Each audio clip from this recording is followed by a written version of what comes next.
কোনোবাই এতিয়া ক'ব হাতীখিলা গণেশ মন্দিৰটো আছে কাৰণে সত্যৰঞ্জন বৰা গাত লাগিছে। গণেশ মন্দিৰটো কেৱল মোৰ নে? আজি শিৱদৌলটো কেৱল শিৱসাগৰৰ মানুহৰ নে? তলাতল ঘৰটো কাৰ? ৰংঘৰটো কাৰ? সেই ঐতিহ্য কাৰ? সেই গণেশ মন্দিৰ কোনো মানুহে বনোৱা নহয়, প্ৰকৃতিয়ে নিজে বনাইছে। প্ৰকৃতিৰ বনোৱা বস্তুবোৰক যদি আমি সন্মান কৰিব নাজানো তেতিয়াহ'লে কিন্তু এনেকুৱা ধৰণৰ ডিজাষ্টাৰ আমি আকৌ সন্মুখীন। আমি এই যিটো ক'লোঁ যে পাহাৰ খননৰ কাৰণে আজি হঠাৎ আমি দেখিছোঁ হঠাৎ হৈছে এই শিৱসাগৰ চৰাইদেউত আমি কৈছোঁ নাগালেণ্ডৰ পাহাৰখনৰ যোৰাবাটৰ প্ৰসংগত মানে মেঘালয় পাহাৰখনৰ ফলত এইটো হঠাৎ হোৱা নাই, কাৰণ এটা প্ৰক্ৰিয়াত হৈছে। আজি গুৱাহাটী মহানগৰৰ লগতে লাগি থকা অকণমান 9 কিলোমিটাৰমান গ'লেই দেখা পাব হাতীখিলা পাহাৰ, যিটো ইক' চেঞ্চিটিভ জোন। আকৌ ইক' চেঞ্চিটিভ জোন মানে ক্লিয়াৰলি মেনশ্যন কৰা আছে হাতীখিলা পাহাৰটো সেই ইক' চেঞ্চিটিভ জোন, গেজেটেড নটিফিকেশ্যন আছে, যদি আপোনালোকে চাই তাত পাব। সেই পাহাৰটোৰ ওপৰতে 10 মহলীয়া বিল্ডিং বনাইছে, এটা দুটা নহয় 3টা ব্লকত। কোনে বনাইছে? কেইজনমান বেপাৰী লগ লাগি পেলাই। এজন মানুহ ডক্টৰ ইছমাইলুৰ ৰহমান, তেওঁলোকৰ লগত 2জন সহযোগী আকৌ অৱসৰপ্ৰাপ্ত পৰিৱেশন বিষয়া গৌতম দাস, যাক আমি ৰঙাচুলি অফিচাৰ বুলি জানো, আন এজন টুৰিজিম বিভাগৰ কিবা ভাস্কৰ বৰুৱা নেকি, তেওঁলোক তেওঁৰ লগত সহযোগত আছে বুলি কৈছে।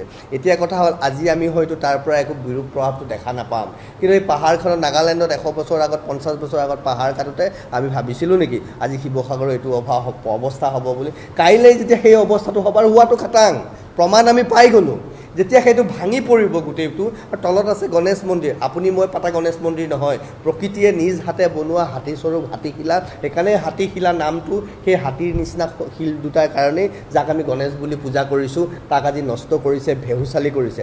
আমি বিভিন্ন পৰ্যায়লৈ লিখিছোঁ, আমি RTI ফাইলো কৰিছোঁ, তেওঁলোকৰ না এনভাইৰনমেণ্ট ইম্পেক্ট এছেছমেণ্ট আছে, না তেওঁলোকৰ এনভাইৰনমেণ্ট ক্লিয়াৰেঞ্চ আছে, না তেওঁলোকৰ ছইল ৰিপৰ্ট কিবা আছে।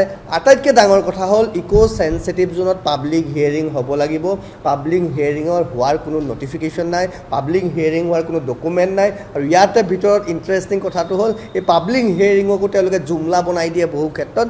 নিজৰ মনৰ মানুহ 10টামান গোটাব, গাঁওবুঢ়াজনকো মাতি আনিব, পকেটত কিবা এটা গুজি দিব, তাৰপিছত তেওঁলোকে হৈ গ'ল বুলি পাব্লিক হিয়াৰিং কৰি পেলাই নষ্ট কৰে। তেনেকেই আনকি শিলৰ কুৱেৰীবিলাকো মাটি খান্দিবলৈকো পাব্লিক হিয়াৰিং হ'ব লাগে, এনভাইৰনমেণ্ট ইম্পেক্ট এছেছমেণ্ট হ'ব লাগে, ক'তো হোৱা দেখা নাই। হাতীশিলাটো আমি ধৰি আছোঁ, বানপানীৰ কাৰণে বিষয়টো তল পৰিছে, হাতীশিলা প্ৰজেক্টটো বন্ধ হ'বই লাগিব।